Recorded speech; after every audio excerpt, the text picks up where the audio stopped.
My mother declared that my wedding was off to make way for my brother's celebration. I responded with, "All right," then held onto the date, trimmed the attendee list, and proceeded with the marriage regardless. I am Andrew. I'm 36 now, but I was 33 at the time of these events. I serve as a litigation lawyer in a medium-sized city in the Midwest. I think we have sports franchises, but nobody comes here for leisure on purpose. I pass most of my time arguing about agreements that people didn't bother to review, in rooms without natural light and corridors illuminated by harsh bulbs. I'm also the elder of 2 siblings. My younger brother, Tyler, is 28. If you asked my parents to characterize us, they'd say something along the lines of Andrew is reliable, Tyler is exceptional. You can likely detect the favored child warning in the distance. I'm sharing this account today because my spouse and I just marked our 3rd year together. We dined out, raised glasses of inexpensive bubbly, flipped through our marriage pictures, and she quipped, "Can you imagine your mom still claims we ran off to dodge further disputes?" I chuckled, and then it hit me. No, this wasn't running away, and it definitely wasn't done in malice. It was about at last declining to serve as the family's secondary option. As kids, the positions were quite clear. I was the kid who completed assignments without prompting, recalled authorization forms, and watched siblings without charge. If issues arose with the PC, vehicle, or personal matters, everyone turned to Andrew. He'll fix it. Tyler was the child who just required a bit more leeway. In secondary school, he was more lenient about missing classes. When he neglected his housing payment in university, he received some additional funds. He got a little more latitude while switching jobs for 4 years because none of his bosses appreciated his creativity. My parents aren't exaggerated antagonists. They're ordinary residents from the suburbs who labored diligently. Dad works as an electrician. Mom is a caregiver. They contributed what they could toward my college education. And when I started legal studies, we all concurred that I'd borrow funds since finances were limited. No resentment. I authorized the documents, fulfilled the obligations, and earned my degree. Then, during my final year of law school, Tyler left his graphic arts program 2 states over, saying the atmosphere felt off. He returned, exhausted my parents' backup credit line, and wrecked their vehicle 6 weeks afterward. I learned of it all when my mom phoned me in tears because the lender was threatening legal action over the card. Their car coverage rates had risen, and they were behind on their home loan. I remember sitting on the floor of my tiny flat, surrounded by summaries and legal texts, hearing her weep over the line. "Andrew, dear, you're so skilled at this. Could you examine the documents? Think about contacting someone. Your brother didn't mean to. He simply gets stressed. So I did what I'd always done. I traveled home that weekend, organized their expenses, reached out to the bank, discussed with the auto insurer, drafted a basic difficulty statement, and arranged repayment plans. I didn't cover their costs, I genuinely couldn't, but I provided them a guide. I also erred by thinking I was proficient at it. After that, Tyler kept creating problems. My parents would reach out to me first for rental issues, personnel matters, car crashes, and return checks. Not to him, but to me, advise us on what to express. Mom would whisper into the speaker as Dad muttered nearby. If I ever suggested Tyler join the discussion, the reply was always, "He's ashamed, Andrew. Don't complicate it for him." Jump ahead about 12 years. I'm a mid-tier associate at a solid firm. I'm not earning a fortune, but I manage my debts. I reside in a condo with coordinated furnishings and purchase groceries that aren't all store brands. I encountered Natalie at a pal's barbecue. She's a rehab specialist who's compassionate, humorous, and straightforward in a manner I didn't know I required. On our 4th outing, after I recounted an episode of resolving one of Tyler's issues, she remarked, "So, when do you allow them to sort it out on their own?" I brushed it off then. "It's simpler if I manage it." She gave me this expression, not judging, just curious. Who benefits from the simplicity? That query lingered in my thoughts for the following 3 years. My parents now approved of Natalie. She has that immediate appeal that makes servers share their stories. But I noticed a difference right away. When Natalie spoke of her younger sibling, there were limits. No, she can't stay on our sofa for half a year. She needs to figure out rent. No, we're not guaranteeing her car. Hearing that aloud sounded like a dialect I understood, but had never been permitted to speak. I asked Natalie to marry me in a very ordinary fashion. We were both worn out on a Sunday evening, lounging on the sofa when I suddenly said, "Want to do this eternally?" and presented a ring. She grinned and wept simultaneously, which is typical for her, and replied, "Yes, our policy from the start. We fund our own ceremony, no obligations." "No, we chip in and we invite my colleague from 2001. Rubbish. Her folks offered to handle the practice meal and her gown. My parents mentioned they'd assist where possible, but I didn't anticipate it. We selected a location we both enjoyed, a brick-gathering spot in the city center with large panes, visible supports, and that trendy rustic vibe, and reserved it for a Saturday in June, roughly 16 months ahead. We secured deals with the food provider, picture taker, music selector, plant arranger, and all the matrimonial elements, and created a chart. The overall expense, covering meals, drinks, adornments, and such, was around $78,000. To put it in perspective, we could manage it. We'd both been setting aside for years, and I had a reserve for if my debts don't tend me that I redirected to the ceremony and upcoming home after restructuring. Tyler began seeing Madison about 3 months after we reserved the spot. She was pleasant enough and had the vibe of a social media promoter, minus the real occupation. I learned 3 facts about her within 10 minutes of meeting at a family meal.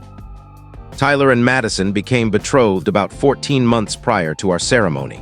She shared a clip of him asking with a firework display behind and the note, "He made it real at last." Even though they dated for 8 months, the responses were packed with "at last." My parents were ecstatic. "We're thrilled both our sons are committing," Mom said, dabbing her eyes. "We'll need to sort the schedule so we can honor both properly." I smiled. "We've already set June 21st next year." She paused. "You did mention that. Sometimes you look back and see they were signals." That was one.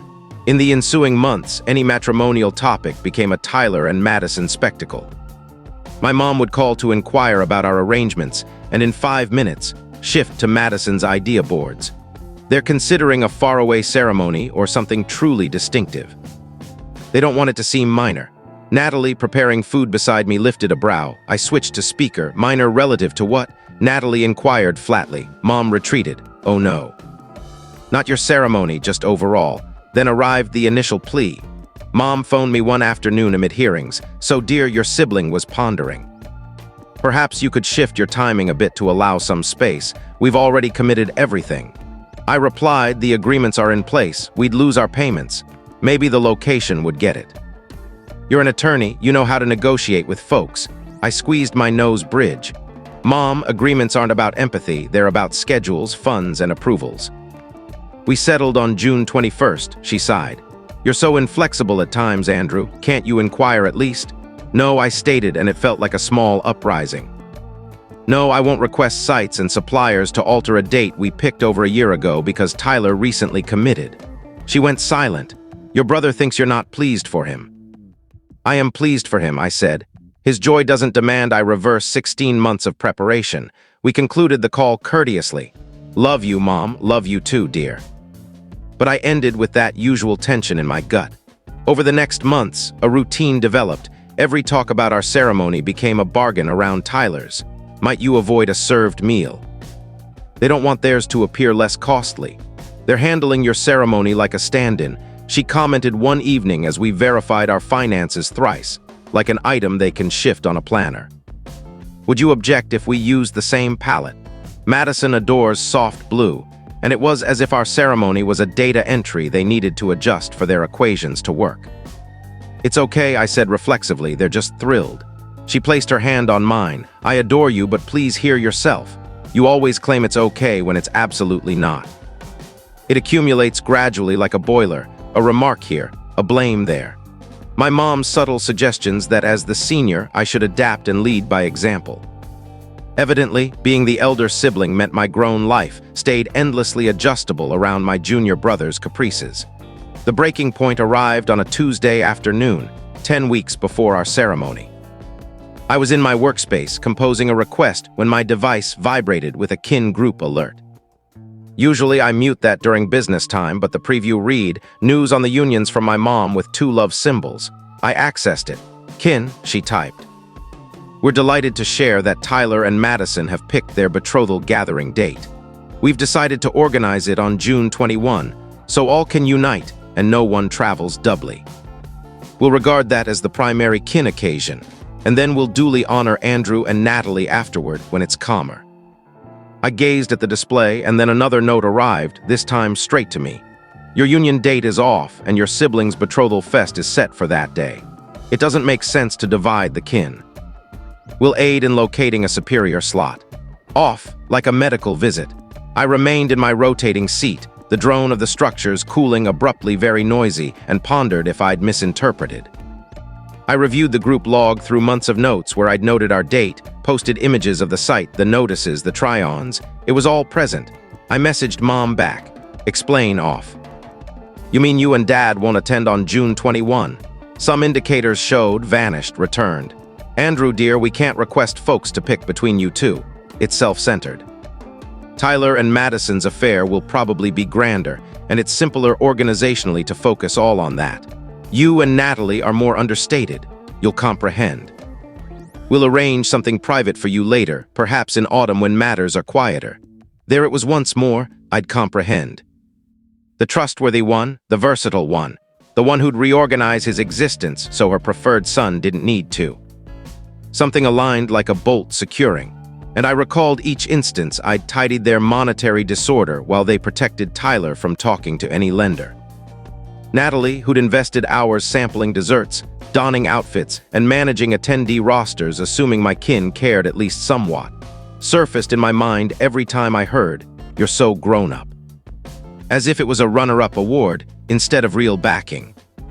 I considered the agreements in my workspace, the irreversible payments, the termination terms I'd truly examined, and that none of those papers mentioned the junior siblings' social agenda.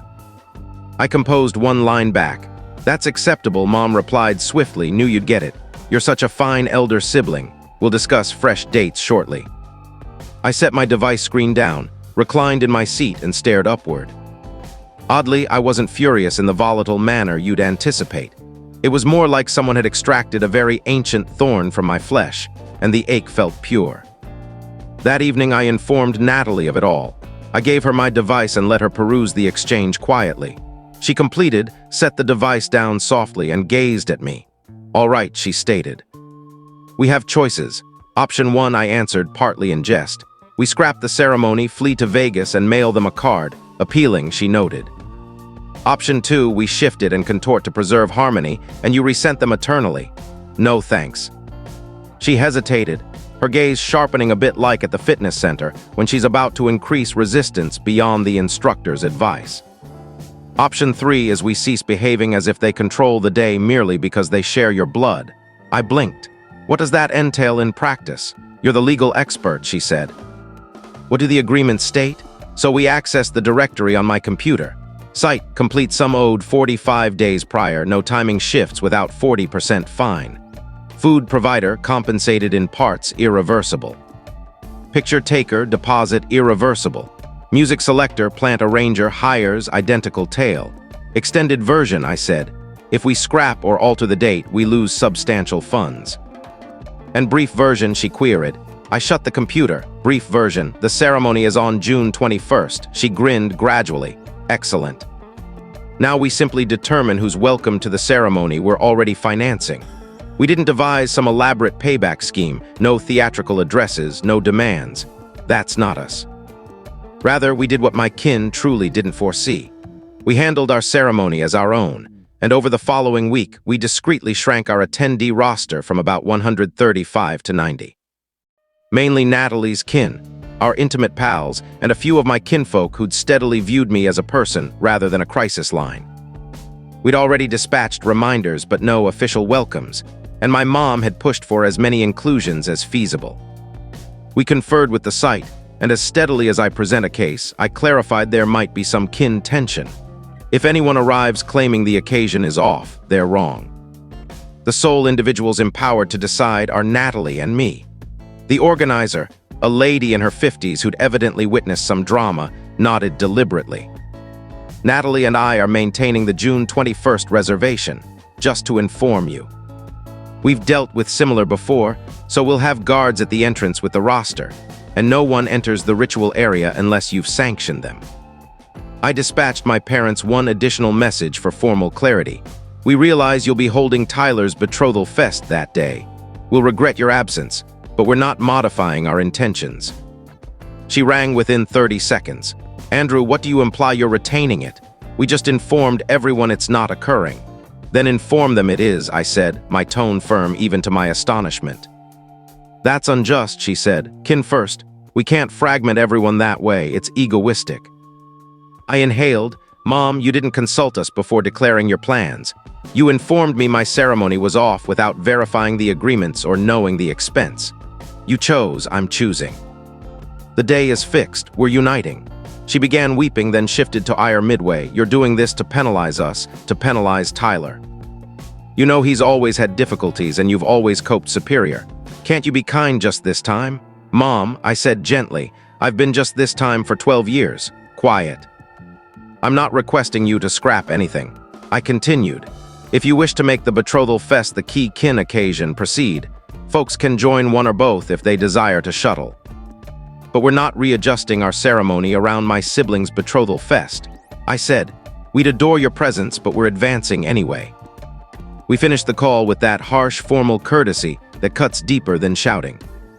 In the following weeks, I learned via indirect channels from an aunt who doesn't value secrecy that my parents were telling all we'd delayed our ceremony, that we were touchy about coinciding dates, and that I might not be prepared yet. And thus I consented to prioritize Tyler. I didn't amend them, not because they were mistaken, but because debating a false tale they required to safeguard wasn't my duty anymore. I'd already devoted too many years as the kin verifier, so I concentrated on Natalie, employment, arrangements, and my existence. The week of the ceremony, I scheduled leave, marked as case preparation since attorneys oddly get more respect when supposedly in session. Natalie took leave too. We verified with each supplier, confirmed the ritual schedule thrice, and delivered ornaments to the site.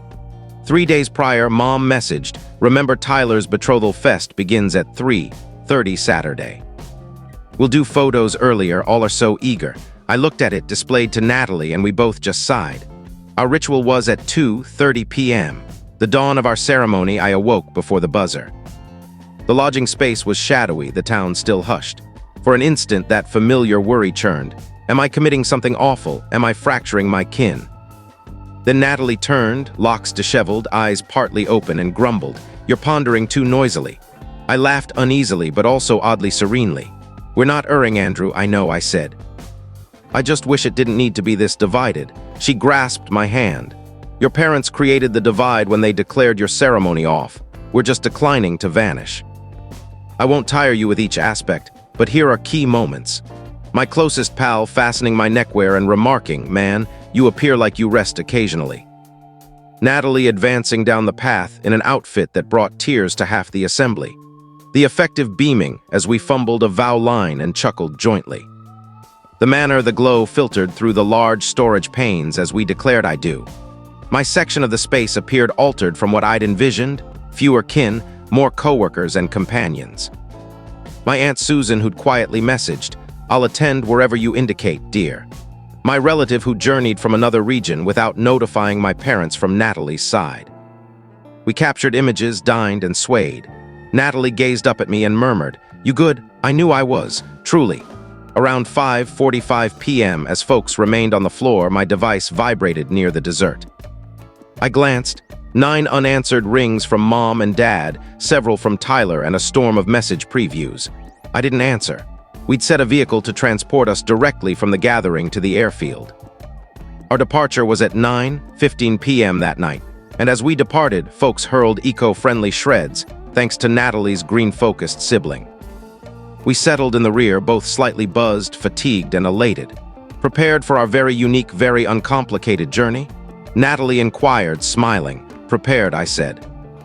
As we embarked, we set our devices to flight setting. We had a 10-day escape in Belize, which we could handle because I skipped an additional recorder option, and Natalie located absurdly low-cost tickets. We didn't reactivate our devices until the next dawn, while breakfasting on a terrace viewing immense foliage. My display erupted from Mom. "We went to the site to halt this, but they said you were wed and departed. This isn't kin conduct, you shocked us. Tyler, wow bro, couldn't allow me my moment. You caused my mom to weep at my betrothal fest." The betrothal fest, incidentally, had evidently begun delayed because my parents first traveled to our ceremony site to end this folly. By their return, many attendees were puzzled, the food handler irritated, and Madison enraged that her image timeline was spoiled. Aunt Susan offered insights again. I sat on that terrace, the forest noises oddly calming, and reviewed the notes. My pulse raced, but not from alarm, but from excitement and ease combined. Natalie observed my expression. Was it rough? I said strong. I passed her the device. She perused, lips tight, then affirmed once. "Want to reply now? Later. Never," I considered. I'm a legal pro, and I dislike leaving matters unclear indefinitely. But I also didn't desire a shouting match over messaging, so I composed one collective note to my parents and Tyler. "Sorry you're distressed. Natalie and I informed you months back we were holding our ceremony on June 21, but you opted to schedule another affair that day and inform folks our ceremony was off without our approval. We continued with the date we'd reserved and funded, and we'd have cherished your attendance. That invitation remains for upcoming events if sound limits are respected." I recited it to Natalie. "Too severe?" I asked. "It's accurate," she said. "You're not offending anyone, you're outlining what occurred." I sent it. Mom answered nearly instantly, ignoring my prior note about not checking devices. "I can't fathom you're acting the injured party. You shamed us before all. Don't trouble returning soon." I placed the device screen down and looked at the greenery. Natalie took my hand again. "You all right?" Honestly, I replied. "Yeah, for the first time, I believe I am." In the weeks post-return, the consequences proceeded as expected. We reduced contact with my parents, no barring, just retreating. If they sent blaming blocks, I didn't participate. If they sent neutral, "Hope you're fine," I answered courteously. I declined to redebate the choice. Wider kin started connecting subtly. My aunt rang. "For the record," she said, "your mom claimed to all you'd agreed to delay.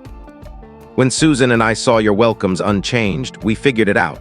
We're pleased you held firm. A relative messaged me on social. Your ceremony seemed fantastic. Sorry.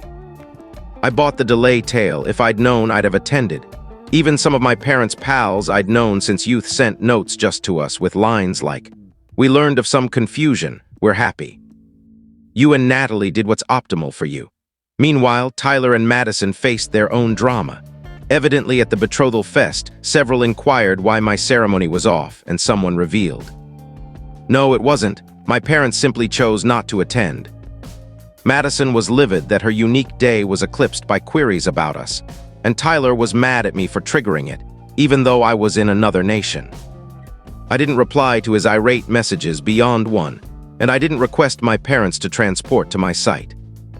Tyler and Madison's ceremony happened on an entirely separate date about 18 months after, and we were formally welcomed. The welcome included a note from Mom. "It would be meaningful if you tried to move past." We dispatched a nice item from their list. We didn't attend because I had a hearing that week, but even without, we weren't prepared to act as if all was fine just for attractive snapshots. Matters eventually calmed, but not in a fairy tale manner, but in a genuine, somewhat chaotic grown-up way. My connection with my parents is now remote. Natalie and I acquired a modest, creaky residence and stocked it with images of folks who truly appeared for us, not those who tried to erase our